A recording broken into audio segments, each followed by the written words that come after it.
I'm Dr. Sridhar. I'll be mentioning a few brief tips for childcare. I have noticed that many colleagues are using oral prednisolone syrup called Predo for post-viral cough or persisting cough. Remember that oral steroids are very specifically indicated for acute asthma-like episodes.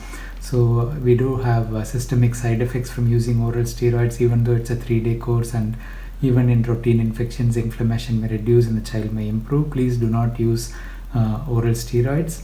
Predo, for example, for routine colds. If your child has asthma and has an exacerbation, it is indicated, but otherwise it's better to avoid. Please don't use strong medications.